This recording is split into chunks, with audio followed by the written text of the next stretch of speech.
Hello everyone, and welcome to History of the English Language. If you are an undergrad, this course will be listed as English 4183, and if you're a grad student, it's going to be listed as English 5183. What I want to do right now is just kind of go through the Blackboard module so you know exactly what to do and what to expect for the next 16 weeks. When you click on the link for the class, this is what you should see: the course banner, the announcements, and then to the left, the tabs you're going to interact with throughout the semester. Hopefully you saw the tab that said Start Here, and you clicked on it. Once you did, it should have brought you here. You will see 3 links. One is the course orientation with this video. The other is the course syllabus, which we're going to kind of look at in a moment. And the third is contacts, which if you click, it's just a little bit of information about me. Under the Start Here tab, you see the Grades tab. If you click on this tab, it'll just show you all of the assignments that we're going to be doing throughout the semester, and it's going to show you your grades for the assignments. So keep clicking on this tab throughout the semester and it'll kind of keep you up to date on where you are grade-wise. This section here is the part I really want to bring your attention to, however. Notice we have 4-week tabs. Eventually, that is going to be 16 tabs. Each week is going to get its own tab. And so each week you're going to want to click on the tab for that week to get your assignments. Okay? So let's go ahead and click on week 1. So you'll notice week 1, the first thing you're going to see for each week is kind of your to-do list for the week. So let's go through week 1, January 13th through 17th. Review the course syllabus, which is under the Start Here tab. Watch the course orientation video under the Start Here tab. Watch the Introduction to History of the English Language lecture, which you'll notice is right here. Watch the History of the Alphabet lecture, which is not posted, but once it is posted, it's going to be here. Read the Invisible Poems Hidden in One of the World's Oldest Libraries article. That's here, already linked up for you. View all information in the media folder here. So you're going to click on that folder, and I have some images and other things here for you to look at. And then complete discussion board post 1, again here. Complete reading journal 1 here.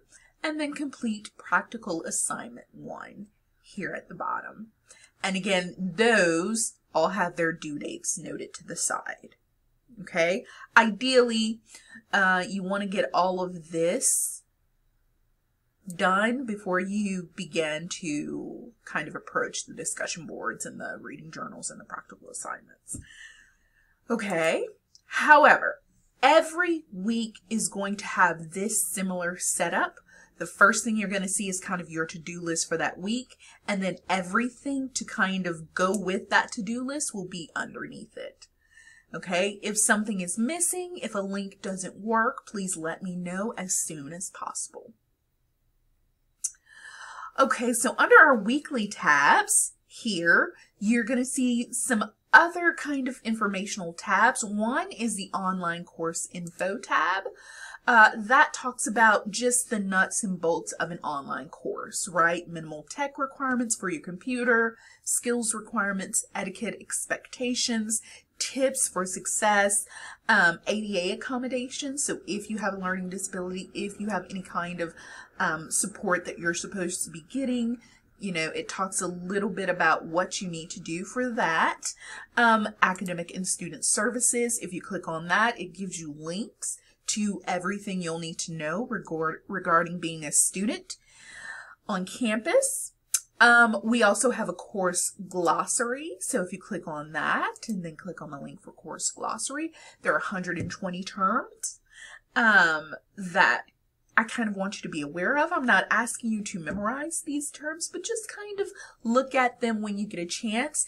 In fact, your first practical assignment deals with the course glossary. And you will have practical assignments or reading journals or, discussion board posts that are going to ask you to interact with the glossary or the Oxford English Dictionary. And so our library actually has access to the Oxford English Dictionary. And we're going to spend, I want to say, a week or so talking a little bit about the Oxford English Dictionary. I also have 2 videos that I'm going to want you to watch. So just more information for you. Okay, so now that we're familiar with Blackboard, let's look a little bit at the course itself. So under Start here, under the course syllabus, when you click on it, you'll see this document. Okay, it's a basic syllabus for the course. We have the university mission statement, we have the course description, course objectives. You're going to want to go through and read all of this. I'm just pulling out some things that I want you to be aware of kind of off the bat. The first is the course text. It is English, One Tongue, Many Voices by Jan Svartvik and Jeffrey Leach. If you're looking at Amazon, this is kind of what your cover is going to look like, right? The globe in the background, 2nd edition, contributions from David Crystal. Okay, if you're on Amazon and you're getting a print book, notice over here it's $36, used and new $25.48. However, the book is also in the Northwestern Bookstore. So if you need to come to the bookstore and get it, maybe you're using financial aid to pay for your books, it is in the bookstore. So you don't necessarily have to get it from Amazon. Okay, going back. The ADA compliance policy, the assignment submissions, everything is going to be turned in on Blackboard. I don't accept late work. Here's my email and phone policy, which is call or email me anytime, but I'm probably only going to respond between 8 and 5. Here's the course grading scale. This is a 1,000 point scale. The academic integrity and plagiarism policy, basically don't plagiarize because for the most part you will fail the course. And here's the other things that I just kind of wanted to bring to your attention. You're going to have to do 10 discussion board posts, 10 posts, 10 points each, 100 points. You'll be presented with 10 forum topics. You'll have to make 2, that says 3, it's supposed to be 2. One is going to be an original post, one is going to be a response, right? Think of the discussion board post as kind of a discussion, an interaction with yourself and other students. Okay, so you get points for your original post and points for your response. And again, and I know you've probably heard this before if you've taken any kind of online course, I need your response to be more than just, oh, I agree, or, oh, I really like what you said here. I want you to kind of interact. Okay, you're going to have to do 10 reading journals, each minimum of 250 words. The journals are 20 points each, and they're going to ask you to address the following 4 prompts. Okay, so you can do a brief summary. What are the 2 to 3 most important parts of the week contents? How do the readings, lectures, media build on what we've already read?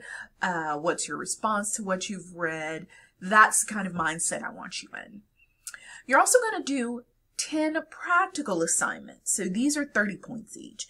So you'll be given 10 short assignments related to the assigned readings or discussion threads. And these assignments may include analytical writing, performing a phonetic or translation exercise, performing informal research like our first one, or some other brief task. So notice that you have 10 for each kind of section, 10 discussion boards, 10 reading journals, 10 practical assignments. But we meet for 16 weeks. So that means some weeks we won't do one of these things, right? So maybe one week we won't have a reading journal and instead you'll just have a discussion board and a practical assignment. Or maybe one week you won't have a practical assignment, and that's because I want you to focus more on the reading journal, right? But you do have 30 kind of assignments that you're going to be doing throughout this course, okay? In addition to that, you're going to have a midterm that's worth 100 points and a final exam that's worth 100 points. The midterm we're going to be doing for week 9. I know normally we do midterms for week 8, but I'm actually going to be at a conference for week 8, and so we're probably going to be doing midterms the week after I come back from the conference, which makes that also the week before spring break. So you get to take the midterm and then take a break. We have our final exam. That's going to be due the last Friday of class, and you have a critical essay. That's also going to be due the last Friday of class. Because I have graduate students in this course, this is where the course differs. If you're an undergrad, your critical essay is going to be 6 to 8 pages. If you're a graduate student, your essay is going to be 8 to 10 pages. And we're going to discuss the parameters of this critical essay later, because it is worth 200 points. So it is one of our kind of heavier assignments. Okay. Briefly, here's our schedule. So you'll notice for every week it says read, view / all items in a week tab. So going back to our Blackboard, I'm talking about these tabs right here, right? So for week 1, here you go. It's going to look just like that for weeks 2 through 16. Okay. Going back to our schedule. All of our weeks are going to have their own tabs. These 2 weeks, week 6 and week 8, I'm going to be at a conference. You will still have an assignment, but my response might be a little delayed. Week 9, that's going to be our midterm exam week. You'll still have other assignments, but the big focus for that week is going to be the midterm. Week 16, I'm probably just going to have you work on your final, work on your essay that week. It's going to say review all items in week 16 tab, but the items might be, here's where you post the final, here's where you post the essay. Okay, I don't foresee myself giving you coursework on top of final exam work and critical essays. Okay. If you have any questions about the syllabus, about the schedule, about the assignments, go ahead and email me. If you have any questions about the Blackboard course, go ahead and email me. If you cannot see a link or a video or something's not working for you, go ahead and email me. Okay? I am truly excited to have you in this course, and I hope that we all learn something new and exciting about English. All right, guys, have a great day.